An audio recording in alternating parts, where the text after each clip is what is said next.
my Dalmatian lover fans, my art fans, and my fellow fans of Dalmatian Street.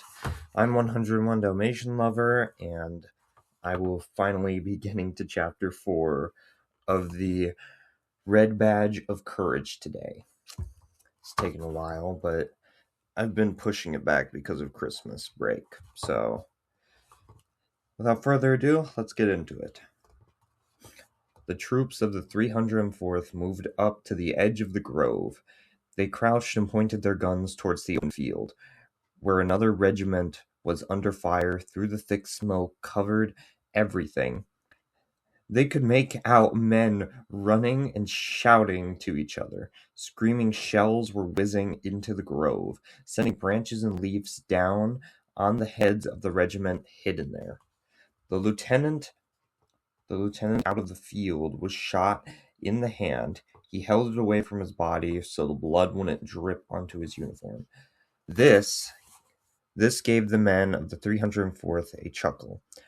When his captain came to his aid and aged the wound with his handkerchief, the officers got into an argument as to exactly how the bandage should be done.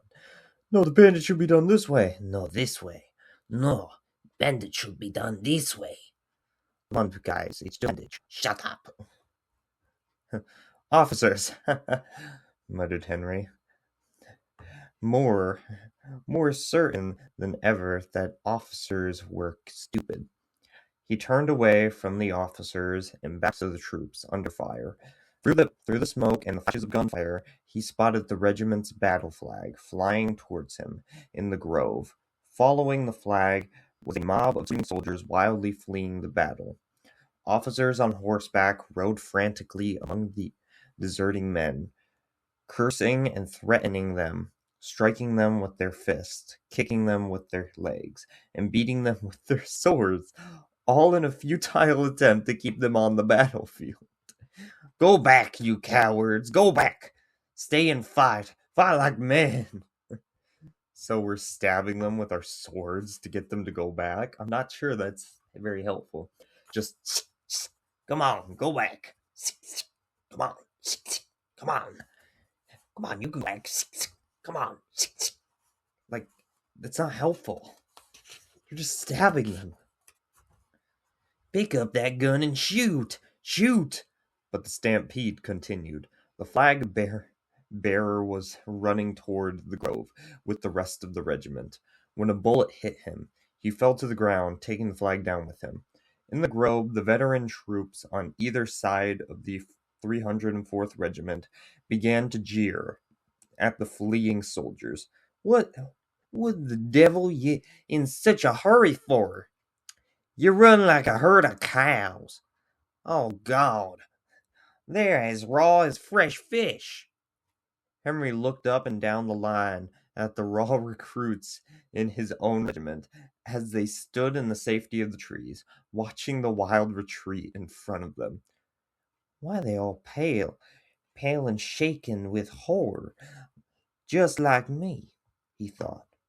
We ain't seen them Rebs out in the open yet, but I guess when we do, we'll be ready to run away, just like that regiment out on the field is doing right now. Yes, we'll be ready to run. I presume I can read part of chapter 5. Here they come, called the lieutenant, waving his sword, and his cry was repeated throughout the grove. Here they come! The soldiers opened their cavalry boxes and quickly began loading their rifles. From out of the smoke-filled fields in the distance came a swarm of running, yelling rebel soldiers. At the front, the bright red and blue Confederate flag stood out amongst the men's dust-covered gray uniforms. The Union general rode wildly up to the front of his line, shaking his fists and shouting savagely at the colonel. You've got to hold them back. You've got to. The colonel replied, We'll do our best, sir. I'll give my captain the order now. Hearing Hearing the officer talking, Tom Wilson mumbled to Henry, "We're in for it now." Once the captain received the order, he began pacing up and down the line behind the men, repeating to each position, Hold your fire, boys. Don't shoot till I tell you to. Save your fire till they're close up." Henry's face was dripping with perspiration, which he nervously wiped from his coat sleeves. When the fire order finally came, he raised his rifle and wildly fired off his first shot. His next one were better aimed. Well, yeah, if you're just spinning the gun around like you don't know where you're aiming, I presume it's not going to be the best aim. All around him, bullets from the rest of the troops joined with his to blaze towards the rebels. As he fired, Henry felt a rage building up in him. A burning roar filled his ears. A blistering sweat rolled down his face. Sweat, not sweet, my bad. And his eyeballs felt like hot stones. Oh, dear Lord. You nervous? He became furious at his rifle because it could only kill one man at a time. He became more furious at himself because he couldn't destroy the entire rebel army with one shot. Noises from the regiment cheering, praying, snarling, and babbling surrounded Henry. Mixed with these sounds and the clinking and clangor of steel ramrods, which the men pounded into their hot barrels of their rifles as they loaded each new cartridge. With the cartridge in place, the soldiers jerked their rifles onto their shoulders and fired. Some fired aimlessly into the smoke, others fired at the blurring, moving forms that were advancing towards them. The officers were running back and forth, observing the enemies on the other side of the smoke, when shouting out orders and encouragement to their own men. Henry's regimental lieutenant was gripping the collar of a weeping soldier who had fled screaming when the shooting began. "Now come on, boy. You gotta get back there. You gotta fight for us." "But I don't want to, Captain." "You gotta," was slapping the young man and pushing him back into position to start firing. "Get back into position." Soldiers were dropping like bundles all around Henry. One soldier was holding his head and babbling after being grazed by a shot that sent the blood streaming down his face.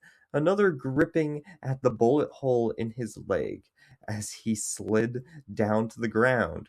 Up the line, a man stood with both arms clinging desperately to a tree. He was crying, "Help me! Someone please help me! My knee's been split open by a bullet." After a while, the firing quieted down on the field in front of the 304th. When the smoke finally cleared, Henry saw that the enemy had been driven back and scattered into small groups. All around him, the battle-weary troops had different reactions to the victory. Some were whooping wildly. Others sat stunned, staring at the bodies scattered on the ground and at their wounded comrades, who were trudging wearily towards the rear. Grimly exhausted and dripping wet with perspiration, Henry found it difficult to take a deep breath. He reached down for his canteen and took a long swallow of water. It refreshed him. "It's over at last," he whispered to himself with a deep sigh and a smile, "and I reckon I've done right well."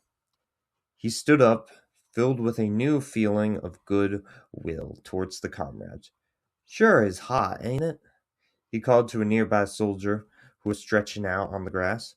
"You bet," the man replied, "and I sure hope we don't have no more fighting till a week from Monday." Henry's goodwill continued as he shook hands with more of his comrades and helped one soldier bandage a wound on his shin. All of a sudden, cries of amusement broke out among the line. Here they come again! Henry turned quickly towards the field, saw rebel troops pouring out of the distance.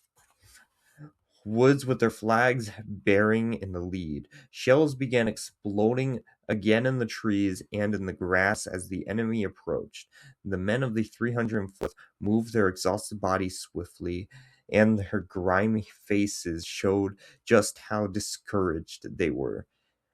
Why can't why can't those generals send us some replacements? Complained a corporal. We ain't never gonna put down this second attack, argued Jim. I didn't come here to fight the whole rebel army myself, snapped Tom angrily. This has to be a mistake, mumbled Henry, not believing what was happening.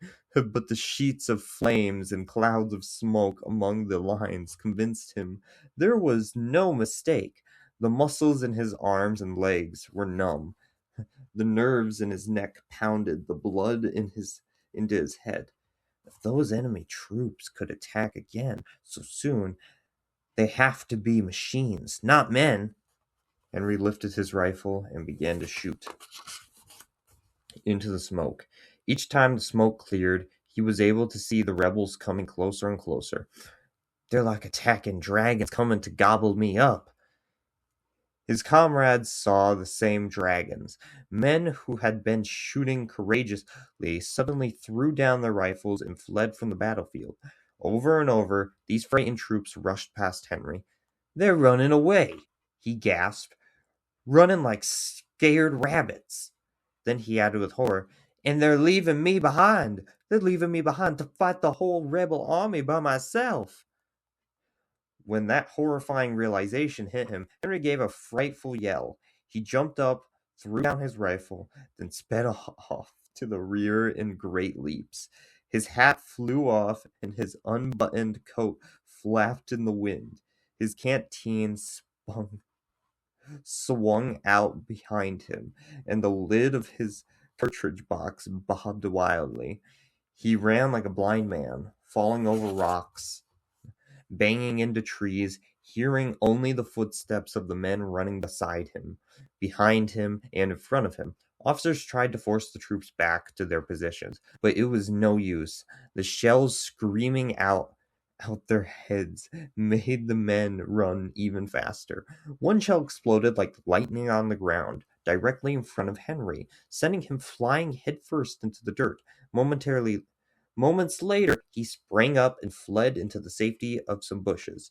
He passed close to a battery of 6 cannons under attack from the enemies across the field on a hillside. The men seemed to be patting the thick black barrels of the cannons as they loaded the balls into them and lit the fuse. Fools! Gasped Henry. Idiotic fools! They're so enthusiastic about what they've been doing, they don't realize they've been dead before long. When the shooting seemed to be far enough behind him, Henry slowed his pace. It was then that, through some thick bushes, he saw a general and several officers seated on their horses. A young cavalryman was riding toward them, waving excitedly. Henry crept through the bushes, thinking, if I'm right quiet here, maybe I'll find out what's happening back on the front line. Or maybe I'll tell that general about the fix my regiments in how they sure need orders to retreat. Good news, General, cried the rider. Your plan worked. The line's held. The regiments didn't have to retreat. By heavens, they've held 'em, shouted the general, bouncing excitedly in his saddle. My boys held the line against those rebels. Wallops 'em. Now we've got 'em for sure. Let's get over there and congratulate them boys. And that's the end of chapter 5. Well, this has been an interesting story so far. I like how the book's going. It's going very well. So, I promise to try and get one out this next coming Saturday. And hopefully, Saturday after that. Without further ado, this has been the reading session. Have a nice rest of your Saturday.